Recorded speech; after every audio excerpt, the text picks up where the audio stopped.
Good morning, everybody. In electrochemistry, today we have to discuss about the cadmium cell. Here it is known as the nickel cadmium cell. And then after we have to discuss about the fuel cell also. So the first of all, the cadmium cell. It is a secondary cell. ये जो cadmium cell है ये भी एक प्रकार का secondary cell है। इसको CDNI कैडमियम निकल बैटरी के नाम से भी जानते हैं और ये हमारे लिए बड़ा ही महत्वपूर्ण है क्योंकि आप सभी जानते हैं कि हमारे लैपटॉप मोबाइल्स वगैरह जो इलेक्ट्रॉनिक आइटम्स हैं इन सब में जो बैटरी यूज़ होती है वो साधारणतया कैडमियम बैटरी के नाम से जानी जाती है। तो कैडमियम सेल जो है वो एक स्टोरेज सेल है और रिचार्जेबल भी है। जैसा कि हमने लेड रिचार्ज सेल को किया था ठीक उसी तरह से। और ये इसका वेट कम होता है, भार कम होता है और आकार में अपेक्षाकृत ये कम होता है, इसलिए इसको इजीली ट्रांसपोर्ट किया जा सकता है। और इसकी जो लॉन्ग लाइफ है वो आपके जो लेड आपके स्टोरेज सेल है उससे ज़्यादा होती है। और इस सेल में जो इलेक्ट्रोलाइटिक सॉल्यूशन है वो बेसिक होता है अर्थात पोटेशियम हाइड्रोक्साइड। तो इस कैडमियम सेल में एनोड पे कौन कौन सी रिएक्शन होगी, तो पहले हम पढ़ते हैं एनोडिक रिएक्शन। एनोड में क्योंकि जो मेटल्स होती है वो स्वयं पार्टिसिपेट करती है एनोड पर। तो एनोड जो है ये कैडमियम जो मेटल्स है ये काफ़ी वैल्यूबल मेटल है। ये सॉलिड स्टेट और OH आयन की उपस्थिति में, ठीक है, OH आयनों की उपस्थिति में, तो ये रासायनिक अभिक्रिया एनोड पे होगी और कैडमियम हाइड्रोक्साइड CdOH का होल ट्वाइस और +2 इलेक्ट्रॉन। तो इस तरह से ये ऑक्सीडेशन की रिएक्शन हो गई। तो एनोड पर इलेक्ट्रॉन दिए जाते हैं इसलिए हम इसको ऑक्सीडेशन रिएक्शन भी कहते हैं। सिमिलरली जो कैथोड होगा तो कैथोड की जो रिएक्शंस है उस पर निकल काम करता है और ये एक निकल का ऑक्साइड NiO2, ठीक है, निकल ऑक्साइड NiO2 ये एक्वस सॉल्यूशन अर्थात H2O +2 इलेक्ट्रॉन ये एक्सेप्ट करेगा। तो कैथोड पे क्योंकि ये इलेक्ट्रॉन एक्सेप्ट हो रहे हैं इसलिए हम ये कहेंगे कि ये रिडक्शन रिएक्शन हो गया। तो NiOH का होल ट्वाइस, जैसे यहाँ कैडमियम हाइड्रोक्साइड बना ठीक उसी तरह से यहाँ पे आपके निकल हाइड्रोक्साइड बनता है।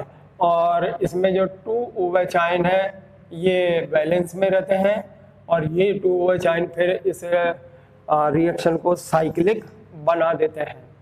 तो कैडमियम सेल में ये रिएक्शंस होती है, छोटी होती है ये अपेक्षाकृत और लंबे समय तक ये हमें ऊर्जा प्रदान करती है और इसको हम रिचार्ज कर सकते हैं। आप सभी जानते हैं कि हम चार्जर के द्वारा मोबाइल को रिचार्ज किया जाता, तो सेल ये रिचार्जेबल है, ठीक है। तो रिचार्ज के लिए जब ये रिचार्ज वाली कंडीशंस आएगी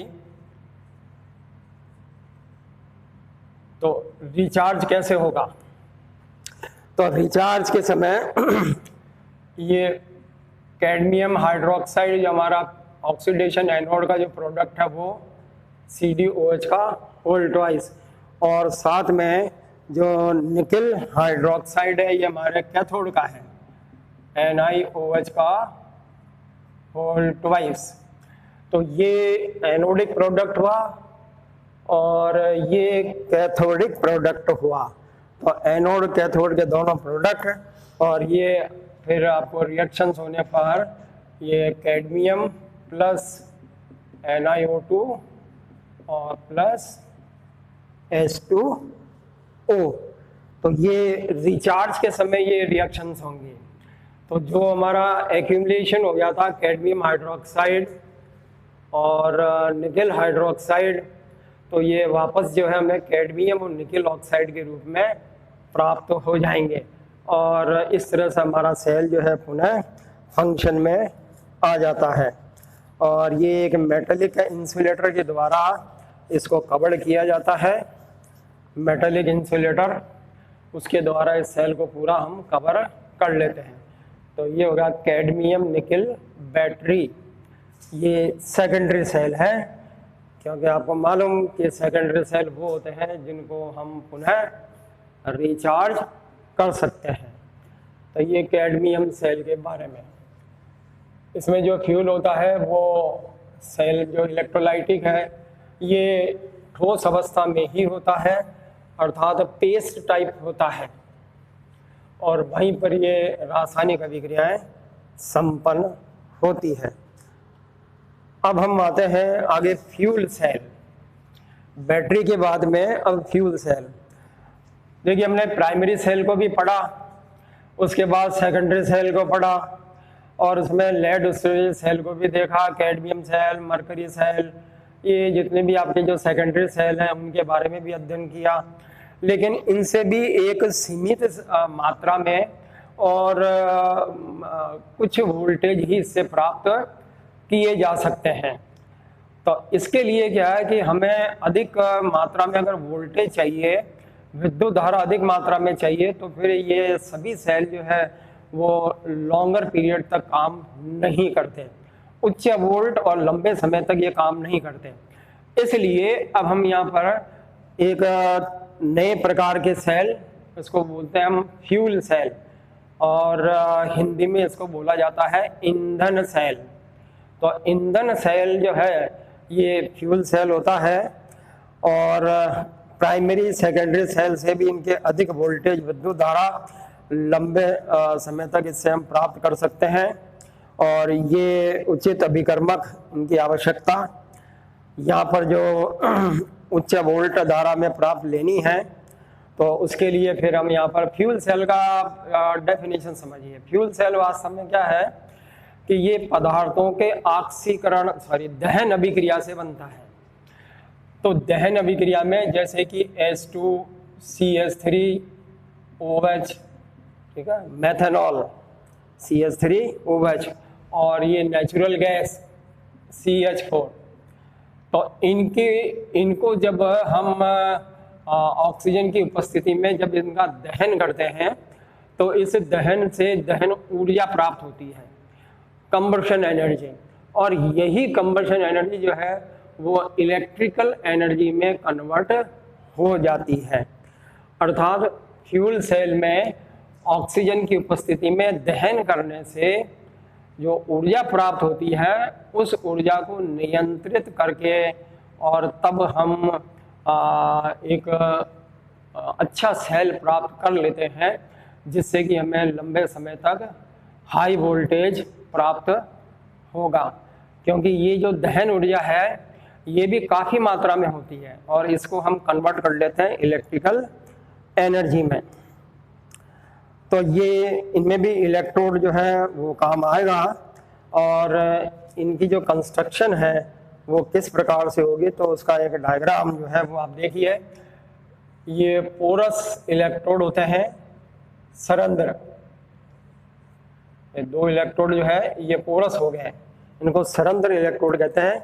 इसमें से एक जो है ये एनोड, और दूसरा जो है वो ये कैथोड, ठीक है। और ये प्लेटिनम सरंध्र जो है वो बने हुए होते हैं। इन दोनों को सेपरेशन करने के लिए हमें NaOH का लिक्विड लेते हैं, एक्वस, ठीक है, सोडियम हाइड्रोक्साइड का एक्वस सॉल्यूशन।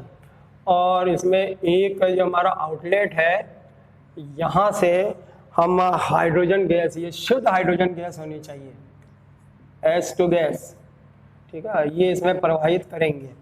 H2 गैस प्रवाहित किया जाता है, और बॉटम में नीचे जो है हमें यहाँ से ऊष्मा अर्थात स्टीम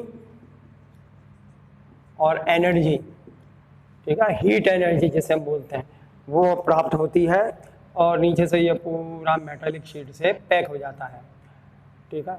और दूसरी तरफ इस प्रकार से दूसरी तरफ दूसरे एंड से हम यहाँ पर शुद्ध ऑक्सीजन O2 गैस, ठीक है, ऑक्सीजन गैस शुद्ध, ये इसमें हम यहाँ से लेंगे और इस तरह से अब ये जो यहाँ पर ऑक्सीजन है वो जब बर्न्स होगी तो यहाँ पे H2O का फॉर्मेशन हो जाएगा और यहाँ से फिर ये H2O जो है वो आराम से बाहर निकाला जा सकता है। तो ये एक कंस्ट्रक्शन है इसका फ्यूल सेल का, इसको हम हाइड्रो ऑक्सीजन सेल भी कहते हैं, हाइड्रोजन ऑक्सीजन सेल, और दोनों के ऑक्सीडेशन होने से, ठीक है, हाइड्रोजन का ऑक्सीकरण होगा, फॉर्मेशन ऑफ वाटर बनेगा और उससे जो दहन अभिक्रिया होगी और उसी दहन अभिक्रिया से जो ऊर्जा है वो विद्युत ऊर्जा में रूपांतरित हो जाएगी।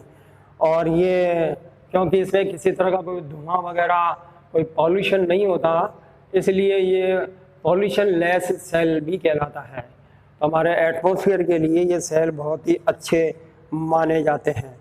अब इन पर रिएक्शंस क्या होंगी, तो यहाँ पर ये जो कैथोड रिएक्शन है इसमें देखिए ऑक्सीजन गैस जो है O2 प्लस H2O, तो ऑक्सीजन गैस जो है ये 4 इलेक्ट्रॉन यहाँ पर ग्रहण करती है प्लस 4 इलेक्ट्रॉन, ठीक है, ये 4 इलेक्ट्रॉन, और 4 इलेक्ट्रॉन जब ऑक्सीजन H2O के साथ में ग्रहण करेगी तो उस समय 4OH हाइड्रोक्सिल आयन, ठीक है, ये एक्वस प्राप्त हो जाएगा। ये कैथोड पे होने वाली रासायनिक अभिक्रिया बन गई। तो ऑक्सीजन जो है 4 इलेक्ट्रॉन ग्रहण करके, क्योंकि कैथोड पे इलेक्ट्रॉन ग्रहण किए जाते हैं और ग्रहण करने के बाद वो 4OH में कन्वर्ट हो जाएंगे। इसी तरह से अब एनोड पे क्या होगा, ये एनोड हमारा इधर, तो एनोड पे क्या होता है कि हाइड्रोजन गैस, ठीक है, H2, और इस H2 के साथ में ये जो 4 हमारा OH जो कैथोडिक प्रोडक्ट था, है ना, 4OH, ये रासायनिक अभिक्रिया होगी तो इससे हमें 4H2O और प्लस 4 इलेक्ट्रॉन, ठीक है।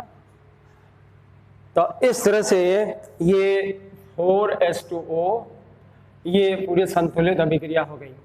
तो ये रिएक्शन जो है वो एनोड पे होने वाली है, वो रिएक्शन जो है वो कैथोड पे होने वाली है, और ये दोनों ही गैसें शुद्ध होनी चाहिए, हाइड्रोजन और ऑक्सीजन, इसलिए इसको हाइड्रोजन ऑक्सीजन फ्यूल सेल भी कहते हैं और अधिकांश इसी का उपयोग होता है। हमारे जो सैटेलाइट्स हैं, ठीक है, जो अंतरिक्ष में जाते हैं, उनको ऊर्जा जो है वो लगभग हाइड्रोजन लिक्विड, हाइड्रोजन गैस, ठीक है, के द्वारा ही प्राप्त होती है। तो ये फ्यूल गैस में होने वाली रासायनिक अभिक्रिया, ठीक है। अब हम आते हैं आगे कोरोजन के बारे में, संक्षारण के बारे में। तो संक्षारण जो है वो, कोरोजन जो है वो क्या होता है, तो इसको हम जो है वो अब कल पढ़ेंगे संक्षारण के बारे में।